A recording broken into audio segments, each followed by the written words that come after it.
বিসমিল্লাহির রহমানির রহিম। প্রিয় দেশবাসী, আসসালামু আলাইকুম। শুরুতেই মহান আল্লাহর দরবারে শুকরিয়া আদায় করছি। হাজারো শহীদের প্রাণের বিনিময়ে আমরা দেশ এবং জনগণের স্বাধীনতা, সার্বভৌমত্ব রক্ষা করতে পেরেছি। তাবেদার মুক্ত বাংলাদেশে জনগণের ভোটে জনগণের কাছে জবাবদিহিমূলক একটি নতুন সরকার যাত্রা শুরু করেছে। দেশে গণতন্ত্র এবং মানুষের অধিকার পুনঃপ্রতিষ্ঠার এই যাত্রা লগ্নে আমি দেশবাসীকে শুভেচ্ছা এবং আন্তরিক অভিনন্দন জানাই। স্বাধীনতা প্রিয়, গণতান্ত্রিক আমি প্রিয়। জনগণের কারণেই দেশে আবার মানুষের অধিকার, সম্মান এবং মর্যাদা পুনঃপ্রতিষ্ঠার সুযোগ সৃষ্টি হয়েছে। আমি দেশবাসীর উদ্দেশ্যে একটি বার্তা দিয়ে বলতে চাই, মুসলমান, হিন্দু, বৌদ্ধ, খ্রিস্টান তথা দল, মত, ধর্ম, বর্ণ নির্বিশেষে পাহাড়ে কিংবা সমতলে বসবাসকারী এই দেশ আমাদের সবার।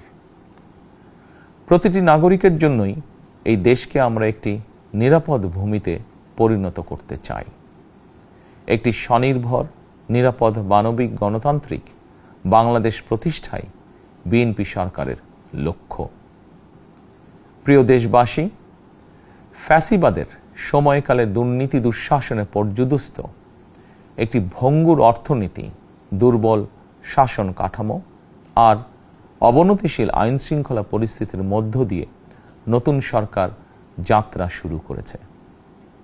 আইন শৃঙ্খলা পরিস্থিতির উন্নয়ন এবং কঠোরভাবে দুর্নীতি নিয়ন্ত্রণের মাধ্যমে জনগণের মনে শান্তি, নিরাপত্তা ফিরিয়ে আনাই হচ্ছে আমাদের সরকারের প্রধান অগ্রাধিকার। সারা দেশে জুয়া এবং মাদকের বিস্তারকেও বর্তমান সরকার আইন শৃঙ্খলা অবনতির অন্যতম কারণ বলে চিহ্নিত করেছে।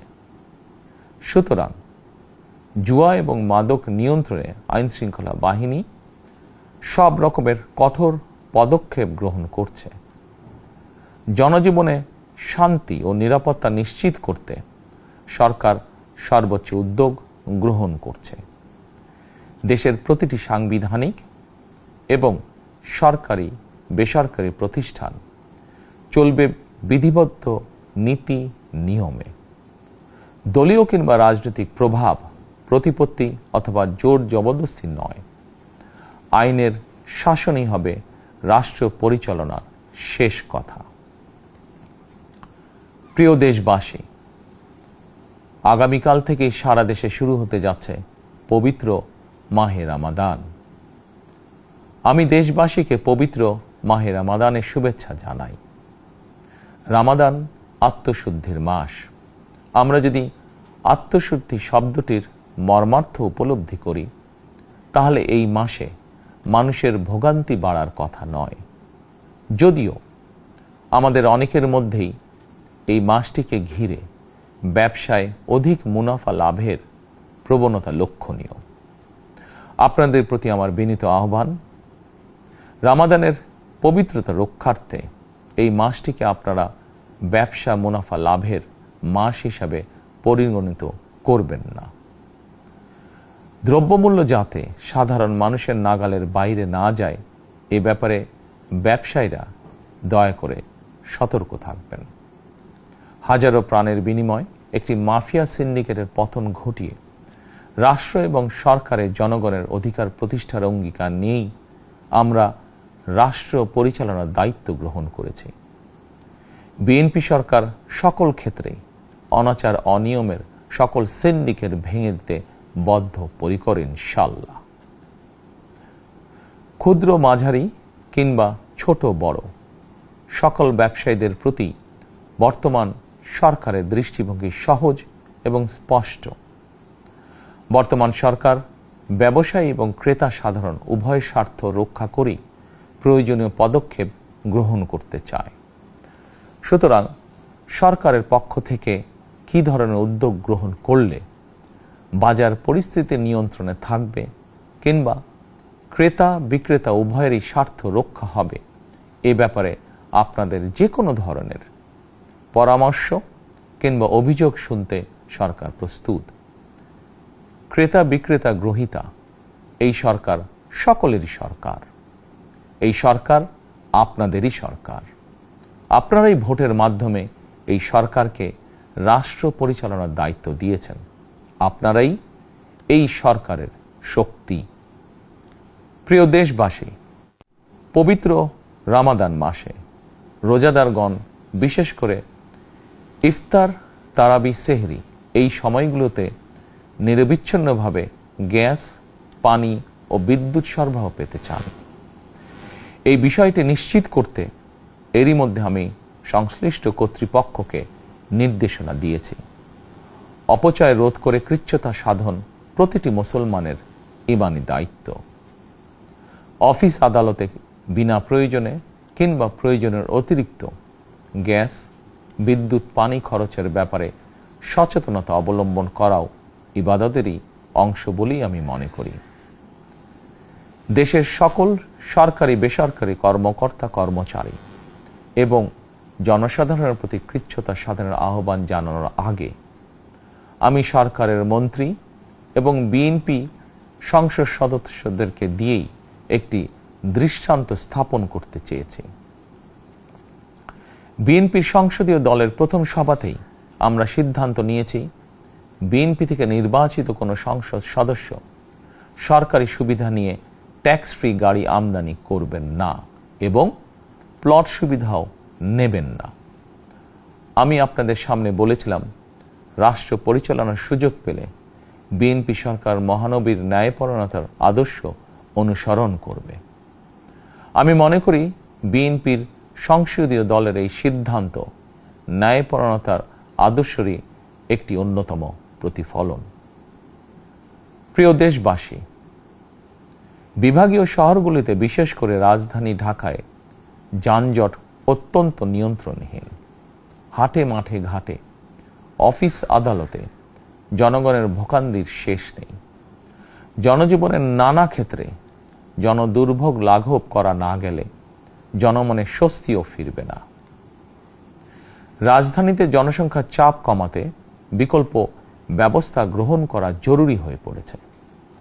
মানুষ তার নিজ জেলায় কিংবা নিজের বাসা বাড়িতে থেকেও যাতে সহজভাবে সঠিক সময়ে অফিস, আদালত, ব্যবসা বাণিজ্য করতে পারেন, সেই লক্ষ্যকে সামনে রেখেই সারা দেশে রেল যোগাযোগ ব্যবস্থা ঢেলে সাজানোর উদ্যোগ নেওয়া হচ্ছে। এই পরিকল্পনার অংশ হিসাবে প্রথমেই রেল, নৌ, সড়ক এবং সেতু মন্ত্রণালয়ের কার্যক্রম পুনর্বিন্যাস ও সমন্বয় করা হচ্ছে। আমরা মনে করি সারা দেশে রেল যোগাযোগ ব্যবস্থার সহজ, সুলভ এবং নিরাপদ করা গেলে একদিকে যেমন জনগণের শহর কেন্দ্রিক বা নগর কেন্দ্রিক নির্ভরতা কমবে, অপরদিকে পরিবেশেরও উন্নতি হবে। প্রিয় দেশবাসী, আমাদের চারপাশে সমস্যার শেষ নেই, তবে সমস্যার পাশাপাশি সম্ভাবনাও কিন্তু কম নয়। আমাদের বৃহৎ জনগোষ্ঠীকে যদি আমরা দক্ষ জনশক্তিতে রূপান্তরিত করতে পারি, তাহলে এই জনসংখ্যাই হবে আমাদের জনসম্পদ। আমরা নিজেদেরকে দক্ষ করে গড়ে তুলতে পারলে শুধু বাংলাদেশই নয়, বিশ্ব বাজারও আমাদের জন্য উন্মুক্ত। তথ্য প্রযুক্তির সিঁড়ি বেয়ে বিশ্ব এখন কৃত্রিম বুদ্ধিমত্তার যুগে প্রবেশ করেছে। প্রযুক্তির এই প্রতিযোগিতামূলক বিশ্বে সম্মান এবং স্বচ্ছতার সঙ্গে টিকে থাকতে হলে আমাদেরকে কোনো না কোনো একটি বিষয় বা কাজে পারদর্শী হতে হবে।